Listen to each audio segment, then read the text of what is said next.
And today we get lucky, and our speaker is Miss Reverend Judy Andersen, and her title of her speak today is Love Always Wins.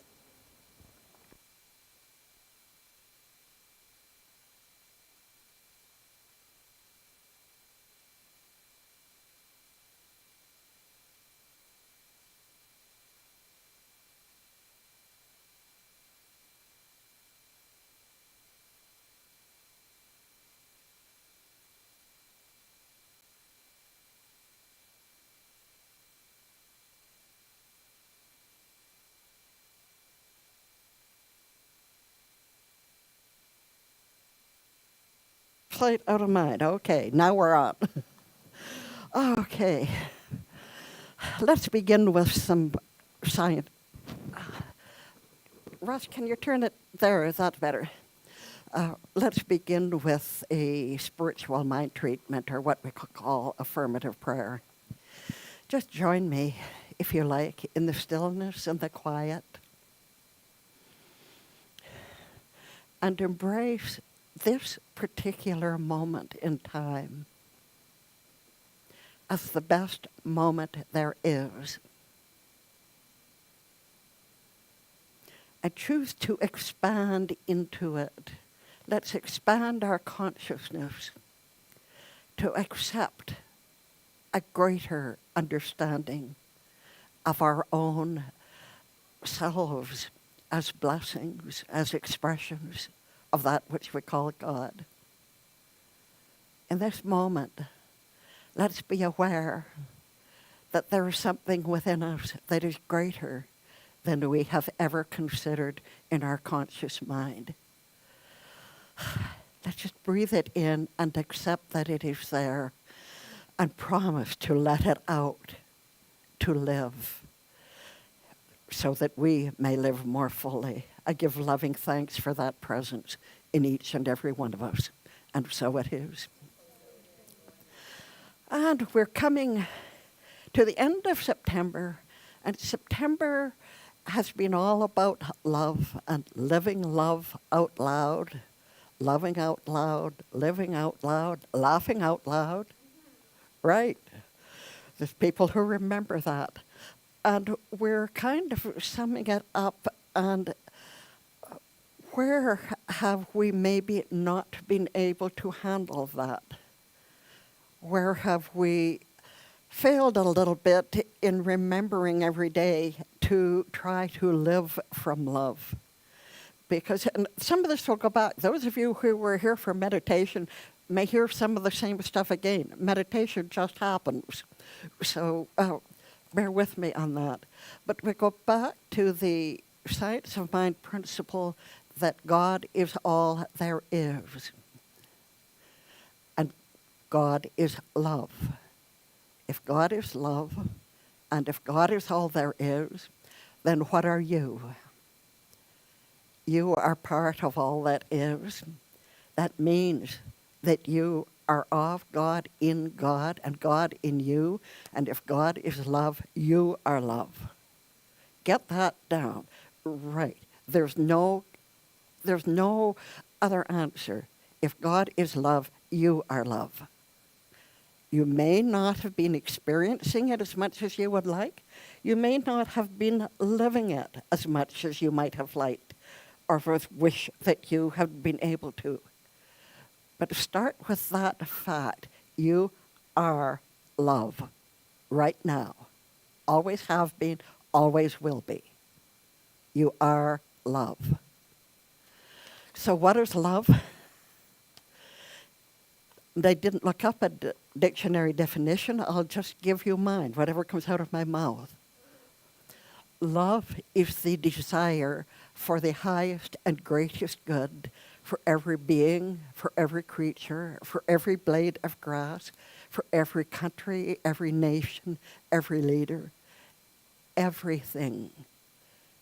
The desire for the highest and the greatest good for our nearest and dearest, for Reverend Tress, for these lovely ladies up front, for Reverend Gale, and everybody from youth to the 100-year-olds the highest and greatest good, even if your name is Vladimir Putin, or I won't name any others. Most of us can agree on that one is not a name that we can very often think of with love. But think of others as you watch the news. Can you think of them as love, even while you're not appreciating what they're saying or doing? Because that's our only way to a better world, to a greater world, to a more peaceful world, is to love, even when the person or the thing we're thinking about doesn't appear lovely. Can we separate what someone is doing from what they are at the center of their being, the same as you and I are, beings created out of God, in God, of God, as love? That's how we can make a difference. The most profound difference is by remembering that when we're watching the news and maybe being a wee bit critical. I'm pretty good at being critical watching the news, but I can be critical and still be loving. I can still come from love while I'm not liking what is happening. I can dislike what is happening without disliking the created being. That's a big trick. That's a big one to get our heads around. But we can do it because we are love. Please do. Come up here and where the mic is and say it.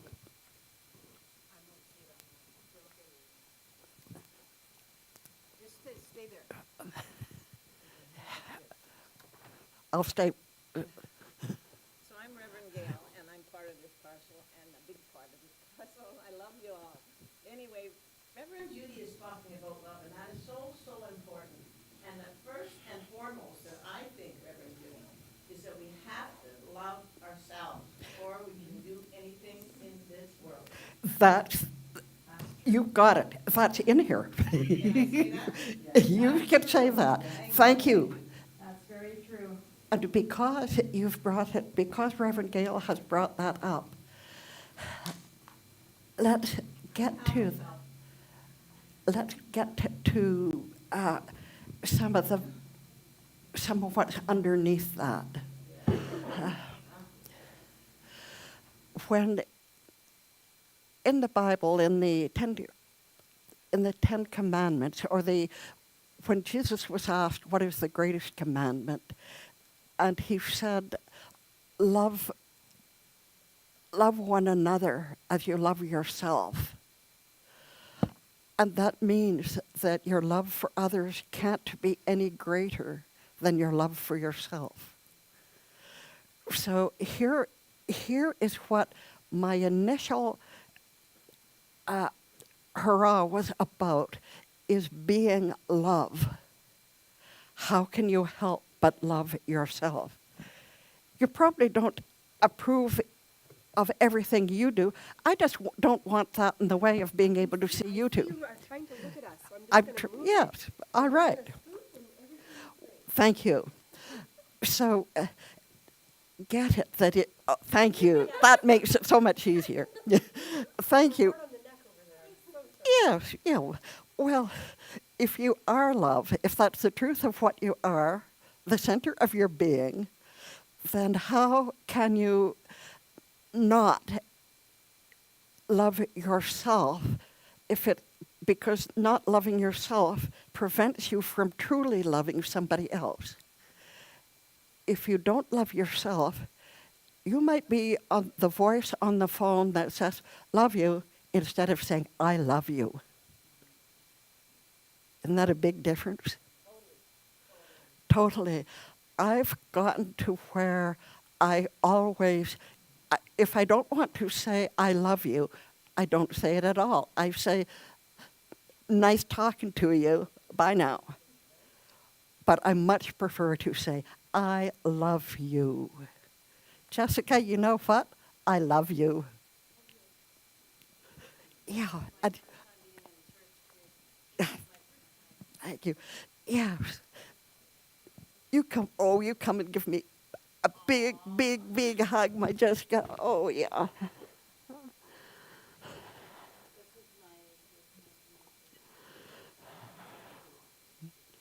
On Mama's Day. On Mama's Day, darling. Yeah. On Mama's Day. Mama's Day, yeah. Why don't you go say hello to your mama, and then go to the Sunday school room with Reverend Joanne? Yes. Okay, you do that, Jessica. And everybody, in honor of Jessica's wonderful mother, we all say Mama's Day. Mama's Day. On Mama's Day. Yes, away you go. Yes, that's true too. But Jessica's mother was a member here for many, many years.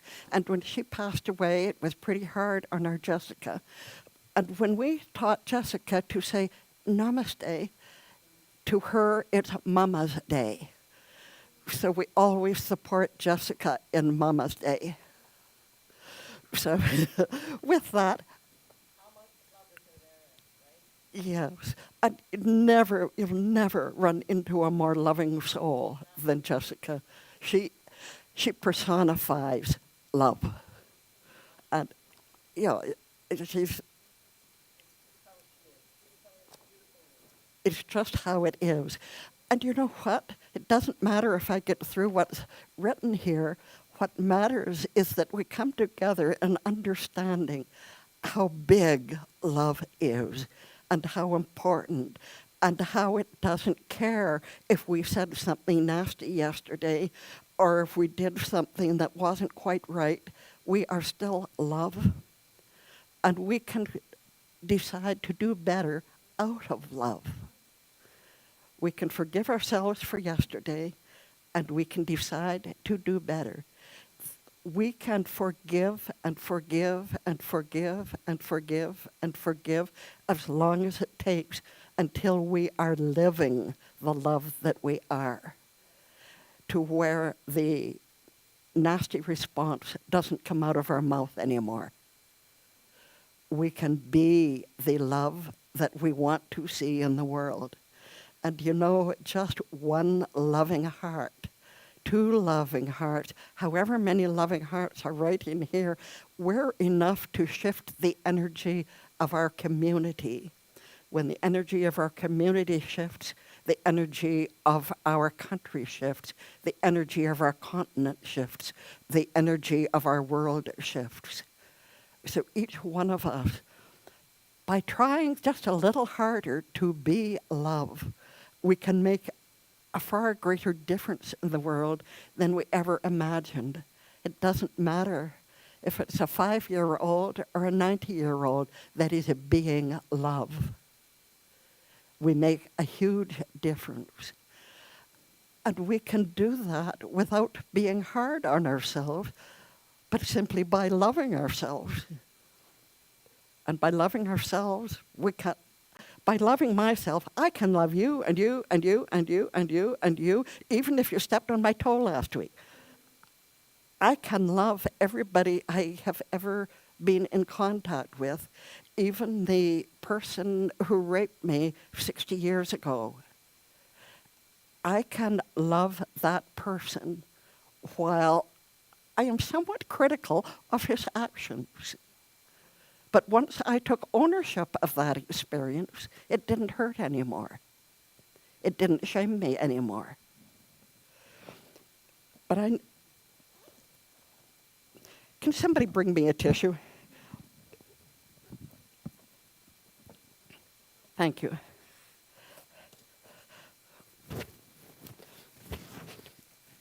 I get a little emotional, and I get teary, and my nose wants to run. And that's all right. I love my nose anyway. So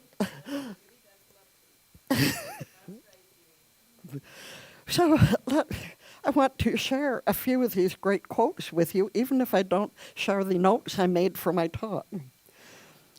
Ernest Holmes, page 296 in Science of Mind. Love is the grandest healing and drawing power on earth. Love is the greatest healing and drawing power on earth. So drawing to us, drawing out of the universe. Do you need a cash influx? Do you need a little more prosperity in a monetary sense? Try being love. Love is a great drawing force, and it draws to us whatever we love. Do you love money? Wonderful. That's the right answer. If you don't love money, why not? Really ask yourself, why not? Money is a symbol of exchange. The symbol of exchange of loving labor that produces the goods that we all need to survive on this planet. A symbol of exchange. So why not love it? And when the scriptures say you'll be given, hold up your cup, it'll be filled to the brim and overflowing. So why not love money? There was one of the writers, I think it was Stuart Wilde, says, I love money, money loves me. No, it wasn't. It was Eric Butterworth, I think. Hard to remember who. Stuart Wilde was really big on attracting money and blessing it. So love as money. Can you envision that? Can you envision a Valentine with a great big dollar sign intertwined with the heart? And saying money is love and love is money. It can be so. It's our opinion about money that can be less than good, less than loving. So if we do a paradigm shift of how we view money and see it as love in action, then how does our attitude about it change? And what does it do to our drawing power? I like money. I like to be able to pay somebody to come in and do my vacuuming and wash my floors. I love to be able to pay someone to shovel my sidewalks. Their prosperity, my prosperity. We bless each other. So money is wonderful. Money is love. Love is money. God is love. Money is one of God's expressions, one of our ways of exchanging love. It all depends on how we exchange it, where it comes from. If I'm so happy that my cleaning person decided to bless me by doing something that's outside her normal scope of what she does, I can bless her and show her my love by sharing more greatly with her in terms of money, and that becomes an expression of love. So I'm going to ask you to be really aware this coming week of practicing being love, putting that into action. And beginning, as Reverend Gail says, beginning here. Beginning with ourselves, because we can only love others to the extent that we can love ourselves. So how do we get to love ourselves? The hugs, yes, the hugs. Yes, and the telling ourselves that we forgive ourselves for what we did 10 years ago or 5 years ago or yesterday. Remember what happens with a whiteboard when you use a nice clean cloth on it? It's nice and clean and white. And we can change what's written on it. We can change the messages on that whiteboard of our internal mirror of ourselves, of what we think of ourselves. We can write loving words on that whiteboard. Love matters. Oh, love letters. Yes, we can write love letters. And sorry, I don't wear my hearing aids when I'm going to be wearing one of these. And I love having hearing aids. They let me hear and love people that much better because I can hear more fully what they have to say. But you know, if I lose one, it's rather hard on my love of money. So, yeah, it's fun. It can be fun. We don't have to get all serious and sad about being loved, do we? It's just that it's such a totally important thing.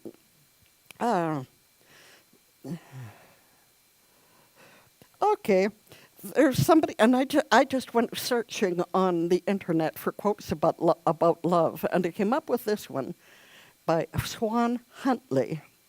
You can be in the same rut for so long, and then, seemingly out of nowhere, everything changes, and you remember what the point is. The point, of course, is love. To love someone, to be loved by someone, that is the point. Love ourselves. Loving ourselves is the beginning, is the starting point. And that permits us to love someone else. It permits us, and here is one of the hardest ones, it permits us to let someone else love us. Have you had people tell you they love you, but because you don't love yourself, you don't let it in, you're embarrassed, or you say, oh, thank you, but. So love here, let that love find expression. Let somebody else's love find expression to us. When somebody tells me, I love you, it can bring me to tears. It can change my day. It can change my life. You know, my common-law spouse, Norris, who's will be 89 in a couple months, is now in a continuing care facility after spending nearly 5 months in hospital. Now I really need the tissue. But you know, since he went into hospital on Valentine's Day, and he's doing really well now. Physically, he's in great shape, but not able to come back and live in the house with me. But you know, in that, 6 months or so since he went into hospital, we have said more I love yous and exchanged more hugs than we did in the 10 years before. Because we lived our love, helping each other, doing things for each other, but we've been more outspoken about it, more out there about loving each other since he went into hospital. And that was a big thing to learn. I didn't know how much I loved him until I thought I might lose him. And that was the beginning of it. And there was a long while he wasn't able to get up and stand up and hug me. I had to lean over and hug him as best I could in bed. Now, when I've been visiting, he's the one, when he knows I'm getting ready to leave, who stands up and is ready to hug. And he wasn't brought up to hug. He wasn't brought up to express love. I could feel his love. I knew he loved me. I know he loves me, but expressing it was something different. So something changed. And I have a feeling it changed in me because I became more open about expressing my feelings. Yes. Yeah. And you know what? I'm not embarrassed, but you can have one too. But being love, letting ourselves be that. You know, as little children, I'm sure we were all love. And as we grew, we got battered and bruised a bit, and we learned to not show our feelings. We learned that showing our feelings wasn't good. And we learned to hide our feelings of disappointment in ourselves or the hurt that we felt when others said something or did something that hurt us. But you know what? We've been there long enough. It's time for us to take ownership of the love that we are. to let it out, even if it's in tears, to let it out and be able to say, Gord, you know, I really love you, and I really love the time we spent together in class, even when we were arguing. Thank you, Gordon. You know, did you know that Gordon over there is a powerful practitioner? And if there's something in your life that isn't going quite right, you ask God to make it right. And he will make it, and he will make it right by knowing the truth for you, by knowing the truth of you as a spiritual being. You can sit back and let him do the knowing on your behalf, and that will rise up in your consciousness to make a change. Just talk to him. He loves doing treatment. Yeah. All right. Oh, this is fun. This is fun to just talk. Oh.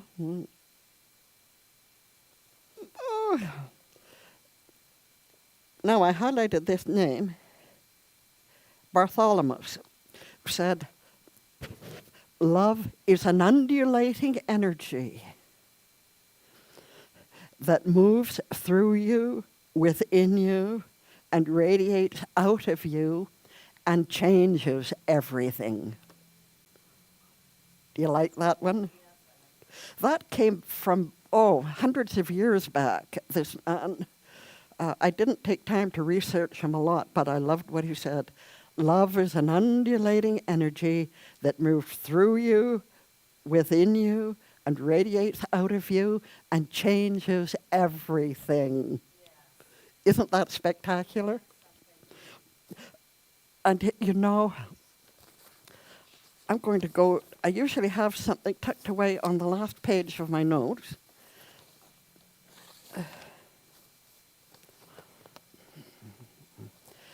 I was going to have us do an affirmation, but we are still are. It's just going to change. But the one thing I want to ask you to remember is that being love speaks so much more loudly than just saying the words. You get it? Being love speaks so much louder than just the words.